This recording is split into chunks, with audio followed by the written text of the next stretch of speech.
Congress guarantee ಟೀಕಿಸಿದ ಬಿಜೆಪಿಗರಿಂದಲೇ guarantee ಮಂತ್ರ. ಕರ್ನಾಟಕದಲ್ಲಿ workout ಆಗಲ್ವೋ Modi guarantee? ಬಿಜೆಪಿಯನ್ನ ಗ್ಯಾರಂಟಿಗಳು ಕಾಡ್ತಾ ಇರೋದು ಏಕೆ ಗೊತ್ತಾ? ಗ್ಯಾರಂಟಿ ಅಂದ್ರೆ ರಾಜ್ಯ ಕಾಂಗ್ರೆಸ್ ನಾಯಕರು ಕೊಟ್ಟಿದ್ದ ಉಚಿತ ಗ್ಯಾರಂಟಿ ಯೋಜನೆಗಳು ಇದೀಗ ಬಿಜೆಪಿ ನಾಯಕರಿಗೆ ಕಂಟಕವಾಗ್ತಿವೆ.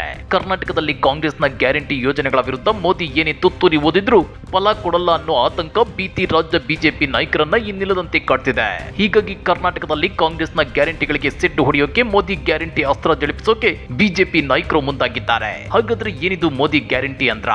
ಅದನ್ನ ಡೀಟೇಲ್ ಆಗಿ ತೋರಿಸ್ತೀವಿ. ಆದ್ರೆ ಅದಕ್ಕಿಂತ ಮೊದಲು ಹಲೋ ಕನ್ನಡ ಯೂಟ್ಯೂಬ್ ಚಾನಲ್ ಅನ್ನ ಸಬ್ಸ್ಕ್ರೈಬ್ ಮಾಡ್ಕೊಳ್ಳಿ. ಹಾಗೇನೇ ಪಕ್ಕದಲ್ಲಿರೋ ಬೆಲ್ ಬಟನ್ ಅನ್ನು ಪ್ರೆಸ್ ಮಾಡಿ.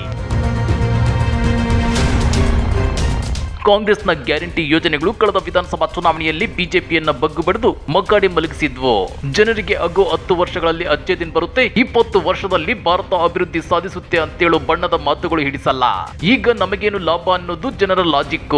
ಈ ಲಾಜಿಕ್ ಅನ್ನೇ ಎನ್ಕ್ಯಾಶ್ ಮಾಡಿಕೊಂಡಿದ್ದ ರಾಜ್ಯ ಕಾಂಗ್ರೆಸ್ ನಾಯಕರು ಕಳೆದ ವಿಧಾನಸಭಾ ಚುನಾವಣೆಯಲ್ಲಿ 5 ಗ್ಯಾರಂಟಿಗಳನ್ನ ಜಾರಿಗೆ ತಂದಿದ್ರು. ಗೃಹಲಕ್ಷ್ಮಿ, ಗೃಹಜ್ಯೋತಿ, ಅನ್ನಭಾಗ್ಯ, ಶಕ್ತಿ ಮತ್ತು ಯುವನಿಧಿ. ಈ 5 ಯೋಜನೆಗಳು ರಾಜ್ಯದ ಎಲ್ಲಾ ಮತದಾರರನ್ನ ತಲುಪಿದ್ವು. ಗೃಹಜ್ಯೋತಿ ಮತ್ತು ಅನ್ನಭಾಗ್ಯ ಎಲ್ಲರಿಗೂ ಅಪ್ಲೈ ಆದ್ರೆ ಗೃಹಲಕ್ಷ್ಮಿ ಮತ್ತು ಶಕ್ತಿ ಯೋಜನೆಗಳು ಮಹಿಳಾ ಮತದಾರರ ಮನ ಗೆದ್ದಿದ್ವು. ಈಗ ಯುವನಿಧಿ ಕೂಡ ಜಾರಿಗೆ ಬಂದಿದ್ದು ಯುವಕರು ಕಾಂಗ್ರೆಸ್ ಬೆನ್ನಿಗೆ ನಿಲ್ಲುವಂತೆ ಮಾಡ್ತಿದೆ.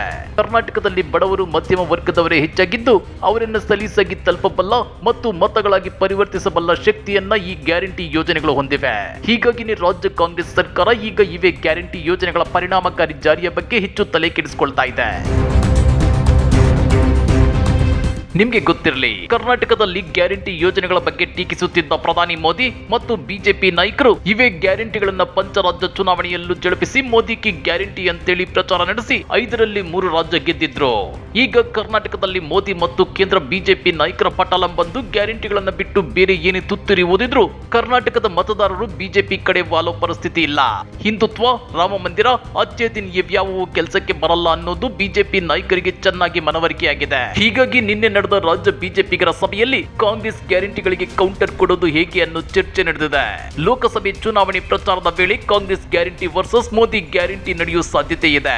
ಈಗಾಗಲೇ ರಾಜ್ಯಾದ್ಯಂತ ಕಾಂಗ್ರೆಸ್ ಗ್ಯಾರಂಟಿಗಳ ಜೊತೆಗೆ ಮೋದಿ ಗ್ಯಾರಂಟಿ ಜಾಹೀರಾತುಗಳು ಕೂಡ ಕಾಣಿಸುತ್ತಿವೆ. ಅಲ್ಲದೆ ಕೇಂದ್ರ ಸರ್ಕಾರದ ಯೋಜನೆಗಳನ್ನೇ ಹೆಚ್ಚು ಪ್ರಚುರಪಡಿಸಿ ಮೋದಿಯ ಗ್ಯಾರಂಟಿ ಎಂದು ಬಿಂಬಿಸಲು ಬಿಜೆಪಿ ಮುಂದಾಗಿದೆ. ಕೇಂದ್ರ ಯೋಜನೆಗಳ ಫಲಾನುಭವಿಗಳ ಬಳಿ ತೆರಳಿ ಮೋದಿ ಗ್ಯಾರಂಟಿ ಎಂದು ಬಿಂಬಿಸಲು ಕಾರ್ಯಕರ್ತರಿಗೆ ಸೂಚನೆ ನೀಡಲಾಗಿದೆ. ಅಲ್ಲದೆ ರಾಜ್ಯ ಸರ್ಕಾರದ ಗ್ಯಾರಂಟಿಗಳ ಅನುಷ್ಠಾನದಲ್ಲಿನ ಸಮಸ್ಯೆಗಳು ಮತ್ತು ಕೇಂದ್ರ ಸರ್ಕಾರದ ಯೋಜನೆಗಳ ಯಶಸ್ವಿ ಅನುಷ್ಠಾನವನ್ನ ಜನರಿಗೆ ಮನವರಿಕೆ ಮಾಡಿಕೊಡಲು ತಿಳಿಸಲಾಗಿದೆ. ರಾಜ್ಯ ಸರ್ಕಾರದ ಘೋಷಣೆಗಳು ಗ್ಯಾರಂಟಿಯಲ್ಲ, ಇನ್ನು ಸಮರ್ಪಕವಾಗಿ ಅನುಷ್ಠಾನವಾಗಿಲ್ಲ. ಮೋದಿ ಸರ್ಕಾರದ ಯೋಜನೆಗಳು ಮತ್ತು ಅದರಿಂದ ಪ್ರಯೋಜನ ಪಡೆಯುತ್ತಿರುವ ಫಲಾನುಭವಿಗಳ ಬಗ್ಗೆ ಜನರಿಗೆ ಮನವರಿಕೆ ಮಾಡಿ ವರ್ಡ್ಸ್ ಆಫ್ ಮೌತ್ ಕ್ಯಾಂಪೇನ್ಗೆ ಬಿಜೆಪಿ ಪ್ಲಾನ್ ಮಾಡಿಕೊಂಡಿದೆ. ಆದ್ರೆ ಬಿಜೆಪಿ ಗ್ಯಾರಂಟಿಗಳು ಯಾವುವು ಸಮರ್ಪಕವಾಗಿ ಜಾರಿಯಾಗಿವೆ ಅಂತೇಳಿ ಕಾಂಗ್ರೆಸ್ ಈಗ ಆ ಕಡೆ ಕೇಳಿದ್ರೆ ಬಿಜೆಪಿಗರ ಬಂಡವಾಳ ಬಟಾಬೈಲಾಗೋದು ಗ್ಯಾರಂಟಿ. ಈ ಹಿಂದೆ ರಾಜ್ಯದಲ್ಲಿ 4 ವರ್ಷ ಅಧಿಕಾರದಲ್ಲಿದ್ರು ಬಿಜೆಪಿ ನಾಯಕರು ಯಾವ ಗ್ಯಾರಂಟಿಯನ್ನು ಕೊಟ್ಟಿರಲಿಲ್ಲ. ಇನ್ನ ಪ್ರಧಾನಿ ಮೋದಿ 2014ರಲ್ಲಿ ಬಡವರ ಖಾತೆಗಳಿಗೆ 15 ಲಕ್ಷ ರೂಪಾಯಿ ಹಣ ಹಾಕೋದಾಗಿ ಹೇಳಿದ್ರು. ಆದ್ರೆ 10 ವರ್ಷ ಕಳೆದ್ರು ಅದು ಇನ್ನೂ ಸಾಧ್ಯವಾಗಿಲ್ಲ. ಕಳೆದ ಲೋಕಸಭಾ ಚುನಾವಣಾ ಟೈಮಲ್ಲಿ ರೈತರ ಆದಾಯ ಡಬಲ್ ಮಾಡೋದಾಗಿ ಹೇಳಿದ್ರು, ಅದು ಕೂಡ ಆಗ್ಲಿಲ್ಲ. ದೇಶದ ಪ್ರತಿಯೊಬ್ಬರಿಗೂ 2022ರೊಳಗೆ ಸುಸಜ್ಜಿತ ಮನೆ ನಿರ್ಮಿಸಿ ಕೊಡೋದಾಗಿ ಹೇಳಿದ್ರು, ಅದು ಕೂಡ ಆಗ್ಲಿಲ್ಲ. ಹೀಗಾಗಿ ಸದ್ಯ ಮೋದಿ ಬತ್ತಳಿಕೆಯಲ್ಲಿ ಹಿಂದುತ್ವ, ರಾಮ ಮಂದಿರ ಬಿಟ್ರೆ ಬೇರ್ಯಾವ ಬ್ರಹ್ಮಾಸ್ತ್ರಗಳು ಇಲ್ಲ. ಹೀಗಾಗಿ ಕರ್ನಾಟಕದಲ್ಲಿ ಮೋದಿ ಗ್ಯಾರಂಟಿಗಳನ್ನು ಘೋಷಿಸೋಕೆ ಈಗ ಬಿಜೆಪಿ ಪ್ಲಾನ್ ಮಾಡಿದೆ. ಆದ್ರೆ ಪ್ರಜ್ಞಾವಂತ ಕರ್ನಾಟಕದ ಮತದಾರರು ದಡ್ಡರಲ್ಲ.